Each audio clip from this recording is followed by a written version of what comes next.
So Sonnet 29 this Sonnet week. 29. Let me pull it up. So to catch you up, if you haven't been listening the past 2 weeks, or to remind you, who cares who you are or what you've been doing? Let me just tell you what's happened on the show the past couple of weeks. 2 weeks ago, Shakespeare traveled away from this person that he loves, and he's having a real hard time. He's really misses the person. And then the next week, a little bit of the same, and talking about how difficult it is to get through the day and how difficult it is to get through the night. That's been the major themes of the past 2 sonnets. So do you think we're going to see some more traveling by Shakespeare this week? A man can only travel so far. That's true. He's got to end sometime. There's got to be some point. Yeah, but the last 2 sonnet episodes Uh-huh. have been 10 sonnets long, haven't they? Yeah, so who knows? This might be a long travel. But Mike brings up a good point. The universe is finite, right? Isn't that the point you were bringing up? You said that Shakespeare knew everything there was to know about DNA. Now you're saying that he knows everything there is to know about the shape of the universe, the shape and size of the universe. And you might be true.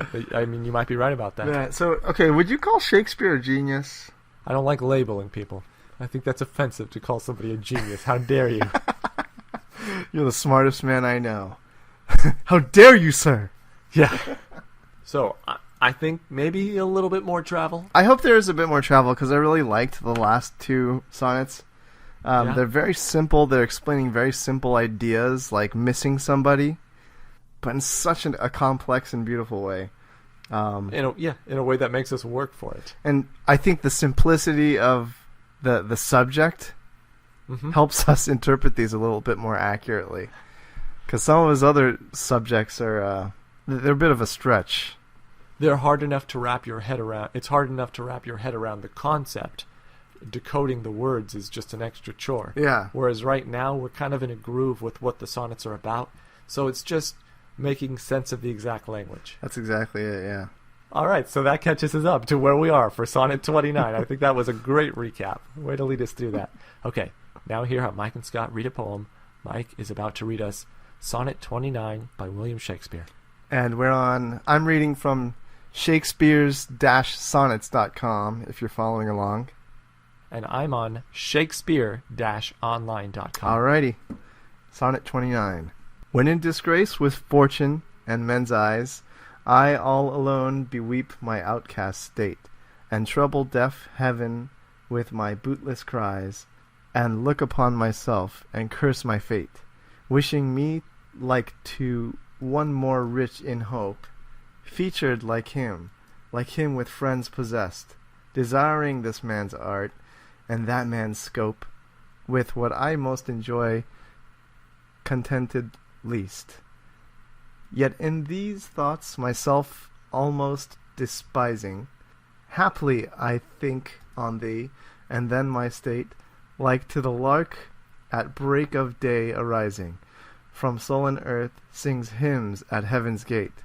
For thy sweet love remembered such wealth brings, that then I scorn to change my state with kings. I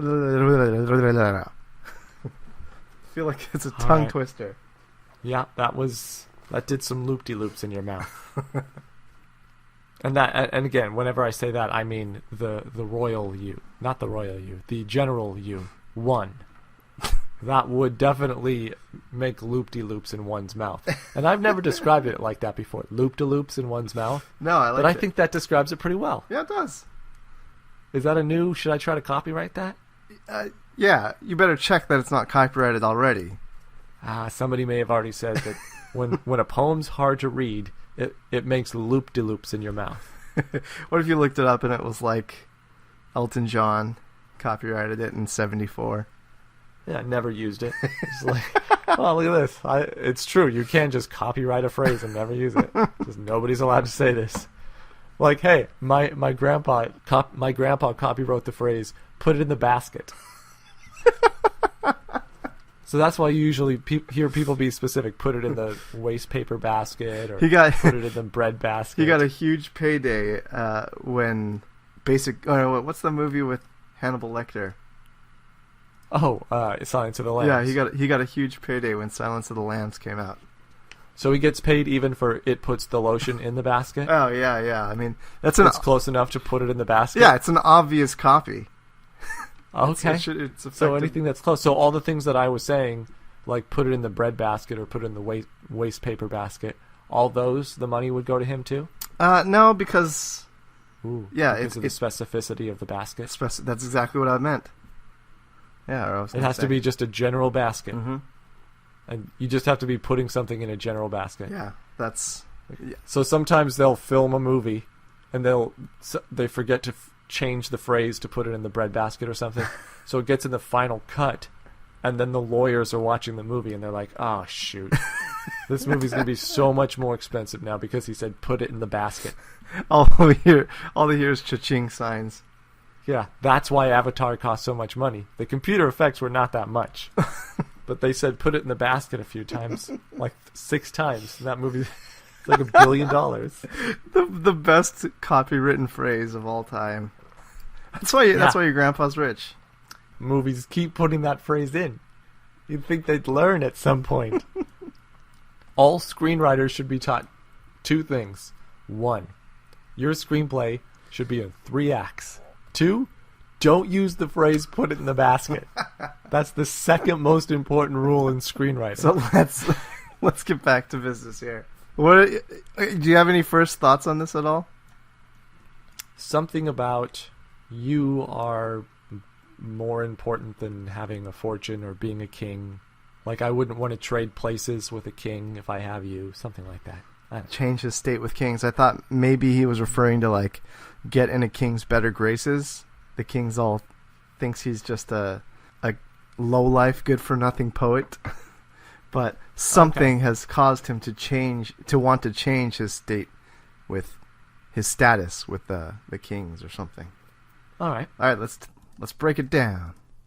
Let's break it down. When in disgrace with fortune and men's eyes, I all alone beweep my outcast state. Anything there? In disgrace with fortune and men's eyes, when people look down on me. In disgrace. So my state of being like, I don't know, my lot in life is getting worse, and men's eyes, they look down on me.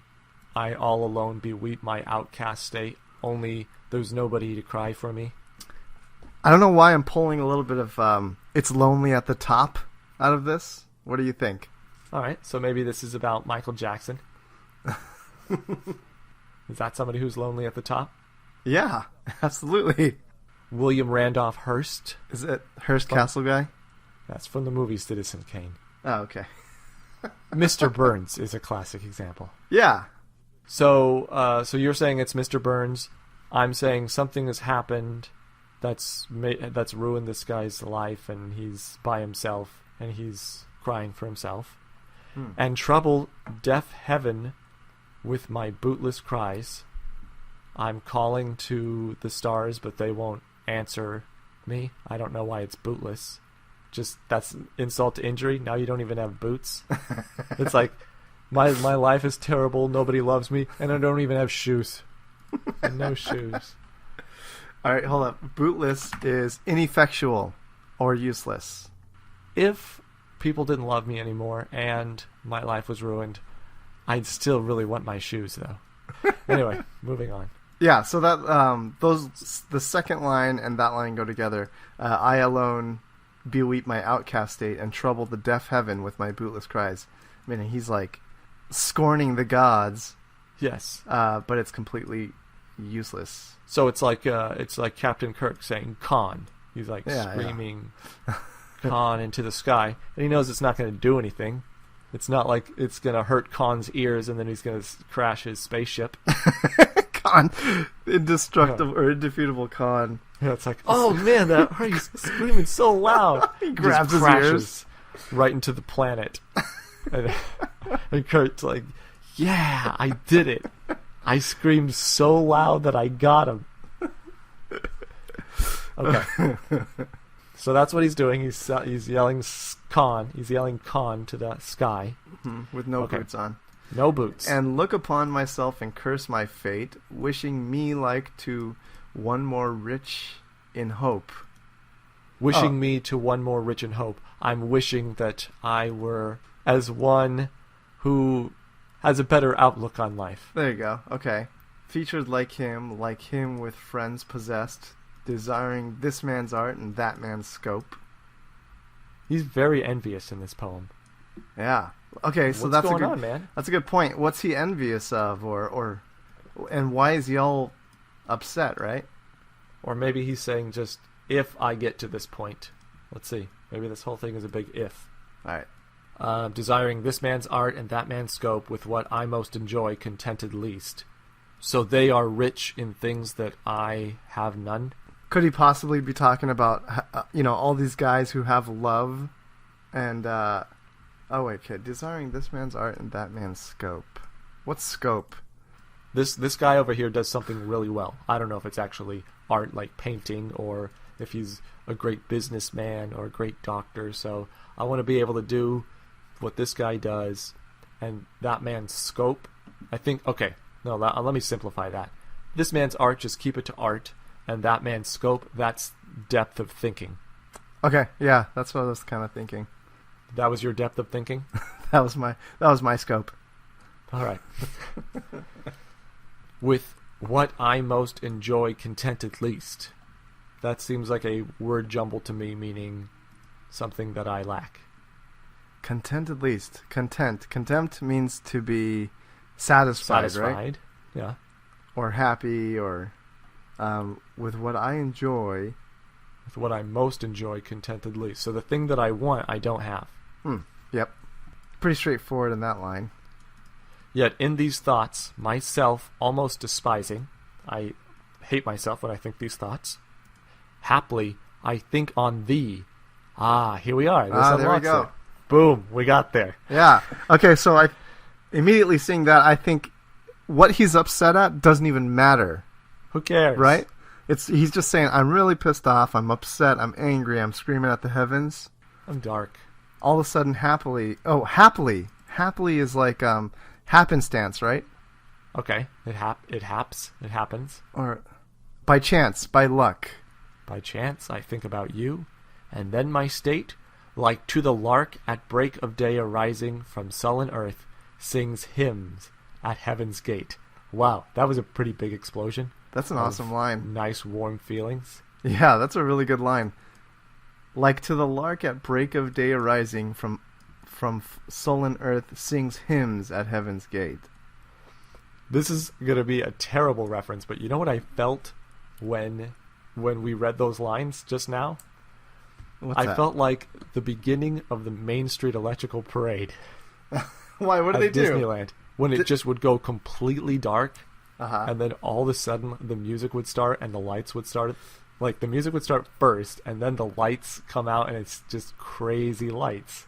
And as a kid, you're just so excited that Did the man, music crescendo like it was mid songs like dun dun dun dun dun dun dun dun dun dun. that would be pretty cool. I think maybe they did that for like the announcements that it's like 10 minutes away. Oh, okay. Maybe.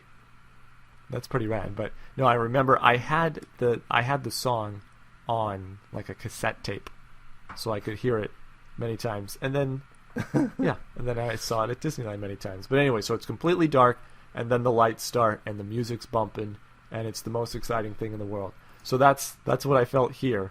The person is in the darkest of dark places in his self, and then he somehow starts thinking about this other person, and then like the beginning of the Main Street Electrical Parade, everything lights up.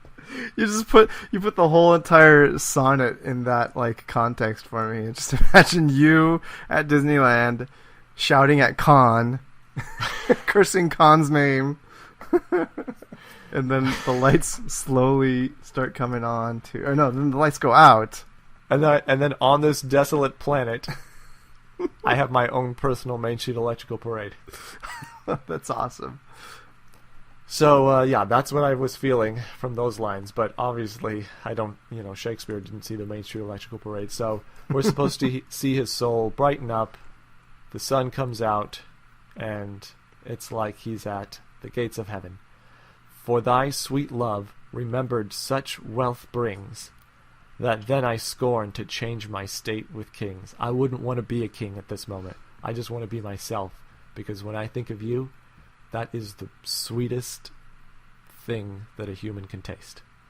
The change my state with kings? Yes, Switch with kings? Like, become a king? that's what I feel. I Become then a king. scorn to change my state with kings. Does that mean I then wish that I was a king? No, it means that I scorn, I hate the idea of changing into a king. So it's a prince and the pauper. The pauper could turn into the prince, but instead the pauper is saying, no, because right now, just sitting here thinking about my fair love, that's all I need. I don't want to be a king. I just want to be this. Okay. No king for me. But then why is it plural? Kings. With any king. With any old king out there. Because it's pretty good to be king. I don't know if you know what a king is. It's the top of your little society. But then doesn't that, to change my state with kings, doesn't that mean, just kind of presuppose that he has the possibility of being a king? No, it's saying, I wouldn't change this moment for anything. That's all it is. I wouldn't I think I change- see that, yeah. I wouldn't want to change this. I wouldn't give up this moment for $1 million. You're just telling somebody that you love. You know, right now, if I had a choice between having $10 million and having somebody else, or just having as much money as I have right now and being with you, I would choose being with you. Ah, You know, okay. a cheap line, but it might work. You can go ahead and try it. I think I got to read both of the couplet lines together for it to make a little bit more sense for me. Yeah, do it. So it's, for thy sweet love remembered such wealth brings, that then I scorn to change my state with kings. For thy sweet love remembered such wealth brings. Remembering your love makes me feel so rich. Ah, okay. That then I scorn to change my state with kings. Doesn't that mean that I don't want to be rich? Yeah, I wouldn't want to change. I wouldn't want the $1 million. I just want you. Ah, okay. Wow. All right, I think I see what you're saying. I think Yeah. I agree. Okay? Yeah, I can't think of any other way to interpret that. That took you a long time to interpret, because I don't think that you believe that somebody can choose a person over money. I think that's why it was so hard for you to wrap your head around. I'm such a gold digger. Yeah, like your wife is so rich that when I'm like, no, Mike, other people marry just because they love. And you're like, no, she was so rich. And I was like, yeah, no, I know. But like other people meet somebody and they love them, That'd be such a sad person to interact with, but they don't understand that This you guy- don't marry yeah. for money. who has zero perspective on the real world because he thinks that everything is just about how important money is. That's Yes. probably what it feels like dealing with like super wealthy businessmen. We don't discriminate here. If you're a super wealthy businessman and you're listening to this podcast, welcome. I'm glad you're listening. Oh, all right. For the 1%ers then. I don't think there's any 1%ers listening, right? Well, it is about Shakespeare. They want to be cultured. Listen to Mike and Scott read a poem. It's a little bit of culture, a little bit of comedy. You know, you never know what you're going to get. Well, you're not going to get many trivia questions yet this week. We're almost done interpreting this poem and we got nothing. Oh yeah, we'll figure We're not something talking out. about anything mysterious. There's always something that we don't know. Oh, yeah. We're running out, though. We almost know everything. Okay, so we're going to go from the top real quick, but I think we got this. By the way, it sounds like the travel may be done. Maybe they're on the outs. Oh yeah, maybe they are. Oof, trouble. When, in disgrace with fortune and men's eyes, when I don't have money, when men aren't looking at me the way I want them to be looking at me, like, hey, you, look at me, don't look at me like that. Don't look. Okay, so that's what's going on. You're getting a bunch of that Yep. in your head. You're not necessarily saying it out loud, but that happens in your head. You're going, don't look at me like that. Come on. And keep in mind you're at Disneyland this whole time. Sure. So this thing is all happening. That's the worst time to feel it, because you paid a lot of money to be there. You were very excited about this day, and all you can think of is, don't look at me like that. And for some reason, Goofy stole your boots. Oh, you got no boots now. And now Goofy has, he's doing this act. People think it's funny. They're laughing. But your shoes are stuck in a tree now. And nobody's helping you get them. Okay. So your life is going poorly, and then you're feeling very sorry for yourself. All right, and you wish that you were somebody who had more stuff going on in their life, like they had shoes, which brings them lots of hope. Shoes can bring you hope. So you want to be like him. You want to have friends like him. Look at that guy. He's in a big group with friends. They all have shoes on. They have backpacks and candy, and they're drawing things very nicely, and they're thinking deep thoughts about physics and whatnot. I want to be that group at Disneyland, because they have exactly what I want, which is fun at Disneyland, which is something that I have none of. Yet, in these thoughts, that I slip back into it, yet, in these thoughts myself, almost despising, I pretty much hate myself at this point. I'm like, yeah, there's only one thing left to hate, and that's me. I'm about to hate, and then all of a sudden, I think about you. And then, everything in Disneyland goes dark. And everything's quiet. This is the part that I'm so anticipating. This part in the story. And then an electromagnetic voice appears. It's probably like electrospectrographic. I don't know how you would describe that voice. But he tells you that a parade is about to start. A parade with crazy colors and digital sounds. And the digital sounds begin. And you know what?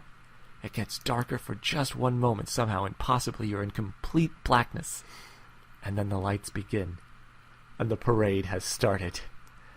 So, when I remember the Main Street Electrical Parade, I wouldn't want to be anybody else in the world. I wouldn't change places with Justin Bieber, because I like my memories of the Main Street Electrical Parade the way they are. Nice. You think we could play the Electrical Street Parade right there without getting sued? I would think so, or maybe play a couple of seconds of it. That's a trivia question. How much... That is going to be a very useful trivia question. How much of a song are you allowed to play on a podcast without having any sort of copyright infringement? Is it anything at all? I think the answer might be like, I don't know, if you play it for 3 seconds, it's considered sampling. I don't know. And what are the laws of sampling? We won't get that detailed, but let's just look up to see if we could play a couple seconds of the Main Street Electrical Parade, and if we can, maybe we will. I think we actually can, because of, I think it's called fair use. Yes, but what qualifies something for fair use? If we're using it as part of, like a show, or part of something that we do. That's what we're going to find out. So you have your prediction, I have none. You have a better chance of being right. I have a better chance of not being wrong. I have the best chance of all time of not being wrong. What's great? What is better, being right or just not being wrong? No, but you're not wrong. You didn't even take a chance. You can look at it that way. I look at it as I have not been wrong for years. The last time I was wrong, George W. Bush was in office. That's how long ago it was. I was voted safest man back in high school. Safest, and in parentheses, meaning he's never been wrong. Because I was on a streak. In high school, all throughout the first 2 years of college, I was never wrong. Then I was wrong 2 times in my 3rd year of college. Then I graduated without being wrong. I had another 4-year streak. Then I was wrong again in 2006. And then I haven't been wrong since. Nice. I have all the techniques down. So you're set to break the new world record. Oof, I don't know. 42 years. 42 years. Yeah. I might be wrong about that, though. I'm not sure. All right. End of that. Oh shit! I like how cavalier the guy is. He really takes chances. He says things that he's not sure of, even though he has like an 8-year streak going. That takes guts, man. Yeah, that's why he really earns that record. Oh. I might be wrong. Don't quote me on that. Oh, I think this is the first time we're ever going to have to edit out some laughter because it went on too long. They did that on an I Love Lucy episode once. Really? Yeah, this might be another trivia question. Even though my mom has told me the answer to this trivia question my whole life. It's like she's told me two things in my life: the story of Hanukkah and the story of this I Love Lucy episode. I'm kidding. My mom has taught me much more than that. That was just for the joke. Your mom's gonna be listening to this. Well, she's one of our 5 listeners. I would think that you don't just call out one of your 5 listeners. When you only have 5 of them, you maybe want to treat them all with a lot of respect. Howard Stern, he doesn't have to be so careful. Back when he had 5 listeners, he probably wasn't so out there. So, what did she teach you about I Love Lucy? There's an episode where they are practicing a tango dance. Mm-hmm. All right, that's one piece of information that you need. There's another piece of information you need. Lucy and Ethel have some sort of scheme where they have a bunch of chickens that are laying eggs. Can't tell you much more outside of that information. Don't. You're not allowed to have any follow-up questions, by the way.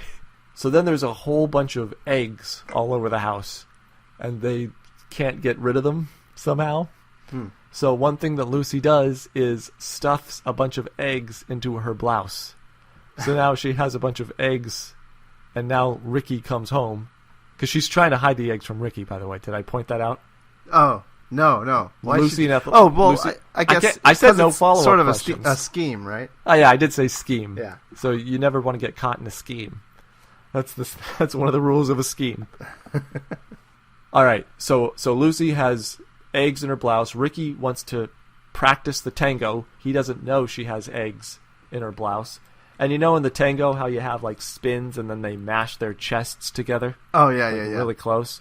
Well, that happens and all the eggs break and Ricky opens his eyes really wide and Lucy does something very funny with her face and they just hold it there and the audience laughed, the in-studio audience laughed for, 2 minutes Oh, straight. man. I thought you were going to say that the actors were cracking up, but it's the studio Nope. audience. That's the even studio better. audience. The Lucy and Desi were, I believe, just perfectly in character the whole time, and the audience just could not get over the fact that this happened. It is very funny. That is awesome. I mean, I don't blame them in any way. So for airing it on television, I believe they had to edit out some of the laughter just because they couldn't fit the whole episode in. Wow. All right, I'm gonna check this out later on. All right. So the Lucy tango egg thing. Yeah. All right. Okay, so back to the maybe we should get back to the poem here. All right. So the I feel confident. the electric light parade announcer just announced that it was about to start. The lights went dim. Right. So now we fast forward. I'm not actually there. I'm sitting here, but I have that feeling inside of me when I think about you.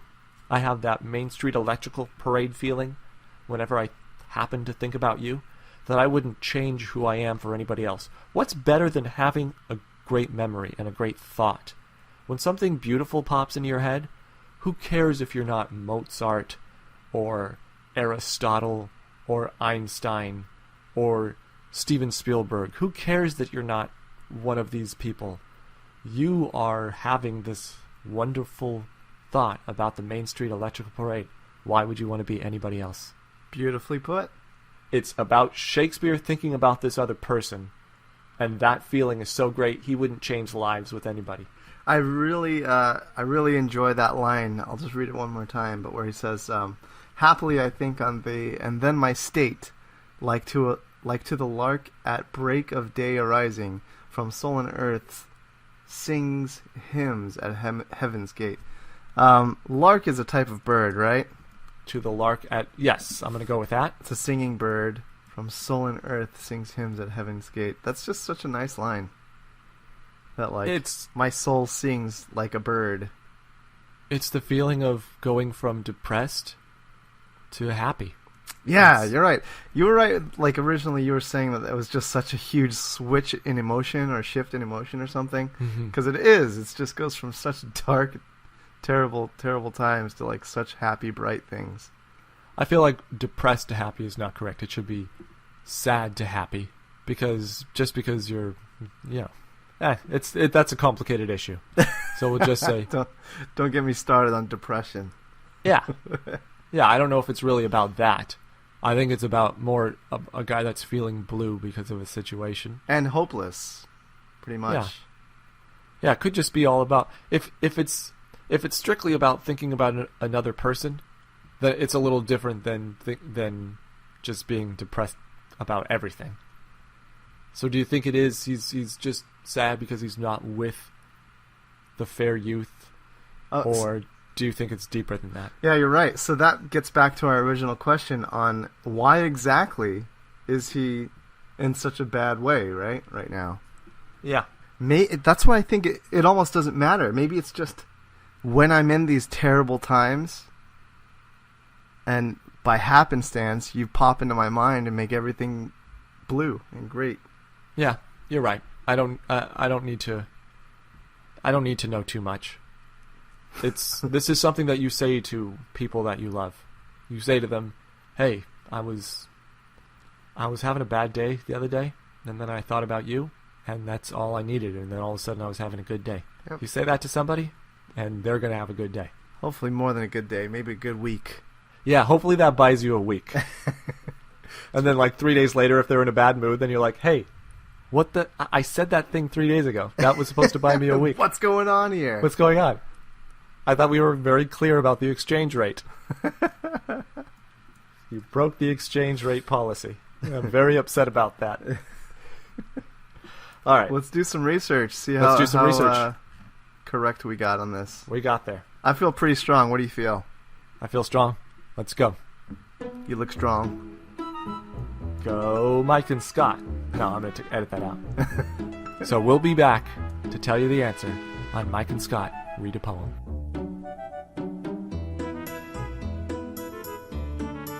Based on what we're going to answer in the trivia question about the Main Street Electrical Parade, you either heard it just now coming out of break, or you heard our normal music, because we can't play it, because then the 5 of you hear it, and then somebody contacts Disney, and then we get sued.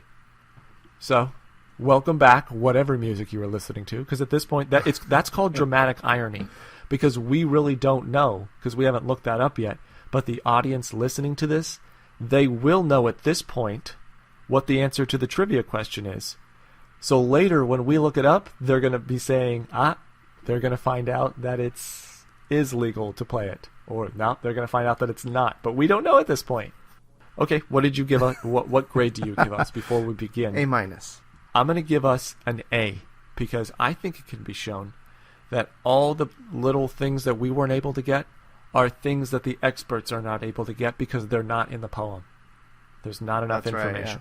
What's one of the things that you found on Shakespeare's Dash sonnets? The first thing that they kind of talk about is the disgrace state that Shakespeare is in when he was writing this sonnet. They say that it's really uncertain what type of disgrace he was in, whether it's like worldly disgrace, or maybe somebody died or passed away, or if it was just a ton of bad, unlucky things that were happening in his life all at this time. It's unclear on if it's that period that kind of spawned this sonnet, or if it's just the general idea of misery and despair. Life stinks. Yeah. So we don't know where he's coming from, but neither do the experts. See, I think that kind of speaks to how amazing Shakespeare was, that you don't know if the words that he's saying in the beginning about him describing disgrace and bad times, it's just so beautifully done that you don't know if he actually was feeling this, or if he was just pulling this out of his memory or his imagination. I just wish he would have given us some little hint as to... I guess it doesn't have to be like Edgar Allan Poe, who's also great, but tells us exactly, hey, this poem's about Annabel Lee. All right? I'm really sad because of Annabel Lee. And he says Annabel Lee all the time. And then he says, this poem is about a raven that is just in my house all of a sudden saying something. And it's really annoying me. Just comes out and says it. And I like that. But Shakespeare doesn't have to be like that. So yeah, it can still be a good poem, even though it's general. I just wonder how purposely he was doing that. Is it possible that he just made a mistake on this one? What would that mistake be? That he didn't give us enough sense of the universality of this condition. I don't know. I just feel like it might be by design. You may be right. But, that might just be because I hold him up on a pedestal You do. now. Yeah, you're an idealist, and that's great. That's fine. I'm a cynic. Sometimes you're a cynic about other things. I'm just being the cynic right now. So, okay, that's why I'm giving this a straight A, because those people online that feel confident enough to write websites about this poem say, we're not really sure why he's sad. And that's what we did. We're like, I wonder why he's sad. I'm kind of scared to take a stance. Isn't that where you took a stance and I didn't take a stance because I didn't want to be wrong? Yeah. Okay, so there you go. I wasn't wrong. Okay, another thing that I found that was interesting is all of a sudden on Wikipedia it pops up, they're asking whether this is written about a man or a woman. I thought we had settled that a long time ago that the fair youth was a man, but that's just something I read on some website, I guess. I've kind of felt this idea of the androgyny of his loved one throughout the last couple, maybe 5, 6 sonnets that we've been reading. It just felt that there was historical evidence that Shakespeare was very fond of this man at this time. I don't know what. I think I read that somewhere. And so it's like there's a lot of evidence that this is probably the fair youth that he's talking about, or there's a couple of choices. And now it seems like people are coming on just to stir up trouble, saying, was it really a man or woman? Or maybe there just are legitimate questions about who he's writing to. Yeah, because there was one sonnet that we had read earlier where he kind of referenced that it's a man that he's really admiring. Mm-hmm. Yeah. But the question was that a platonic type of a love? Yeah. Loving your fellow human being? Yes. Or was it an actual romantic type of like sexual love? Yeah. And that, yeah, remember we were kind of going back and forth on that point. And the websites were too. Yeah, the scholars were not super clear on what it was either. Yeah, SparkNotes was letting us know that they haven't really solved that debate. So that I just want to throw that out there. That was interesting for me to find. And then another thing that was very surprising is this is a very famous poem. It's been on a lot of TV shows and movies. It was in a Humphrey Bogart movie called In a Lonely Place. It was in an episode of Beauty and the Beast, the television show with Linda Hamilton. It was on an episode of Star Trek, The Next Generation, a show that I really like, but I guess I just don't remember that episode. And then, probably biggest of all, it was in Pretty Woman. Richard Gere reads it to Julia Roberts. So, do you remember the scene? No, I don't. Huh. What do you think Richard Gere was trying to convey to Julia Roberts? I was really depressed. He actually is all kind of a king in that movie. Yeah. He has a lot of money, but as Mr. Burns would say, I'd give it up for a little bit more. But here he's saying, I wouldn't give it up for any more, because thinking about you is going to make me happy. But I don't know when he reads the poem. Maybe he reads it in the beginning of the movie to show off or something. Who knows? Oh, that's true. But so the point is, I didn't recognize it, even though I've seen Pretty Woman. I may have seen the Star Trek The Next Generation episode. So 2 out of 5 ain't bad. I only read 4 of them, so 2 out of 4. 1/2, that's fine. But it's famous, so people probably know this sonnet. There you go. We just look foolish. Well, you didn't really talk about it, but we had no idea that this was a famous sonnet, right? Yeah, that's why I'm saying we look foolish, because again, there was dramatic irony for some people. Maybe my sister's listening to this, and she's going, I've seen that Star Trek The Next Generation episode. That'd be awesome if she could just pinpoint the season, episode, and scene. That'll be a trivia question for a month from now. Maybe she'll listen to this episode. This is the rule, though. Kelly, because I don't think Aaron has watched much Star Trek The Next Generation. Kelly, if you knew this right off the bat, or if you're listening, just send me a message saying whether or not you recognized this poem from the Star Trek The Next Generation episode. So answer me yes or no, and then that'll be how I test if you listen to the show.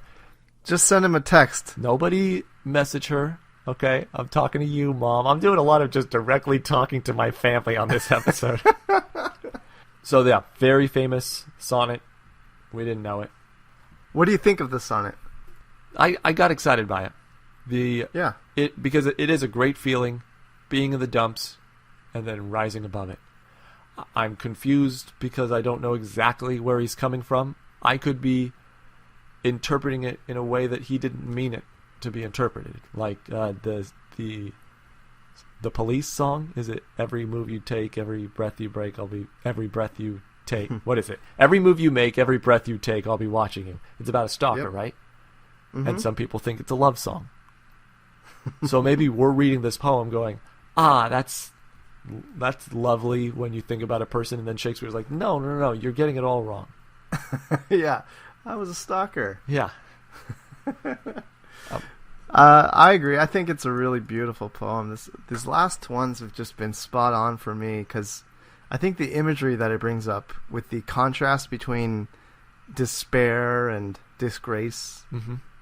he illustrates it so well. And then he goes on to drop that awesome line about, the lark singing at the break of dawn, like, is what his soul is doing to the heaven's door.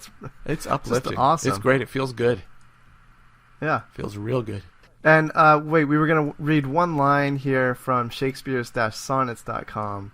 Wait, yeah, okay, so he says, "There need not be a particular cause for being despondent, but there are many general experiences which incline us to the belief that the world is a bitter place to live in." So we don't need to pick it apart so much. We just have to. You don't have to know exactly what happened to him. Like that, it's like that one book. What's the kid's names? Like Alexander or something. And the no good, terrible, horrible, no good, very bad day. Do you know what I'm talking about? No. Is that like a Dr. Seuss thing? It's not a Dr. Seuss thing, but it is a children's book. So we're going to look it up. This is too bad that I can't think of his name or something, and the terrible, horrible, no good, very bad day. So I just need the kid's name, I think. He wakes up on the wrong side of the bed. He puts the toast in the refrigerator. I don't know what realizes happens. that he's bootless. He's bootless, and he falls on his knees and he screams "Con" up to the sky, and then the whole world goes black.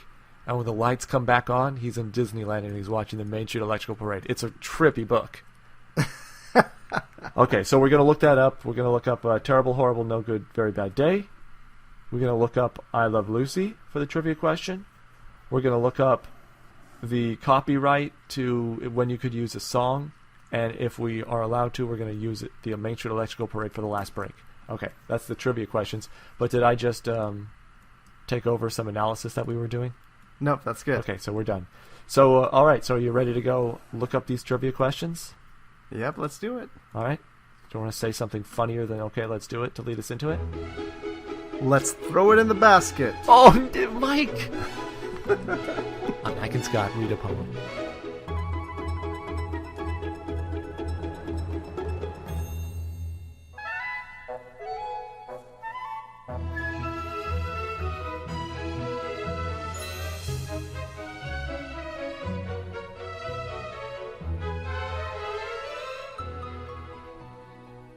No, we're not going to use Main Street Electrical Parade because even if you use just a few seconds of a song, yes, you do have to pay royalties.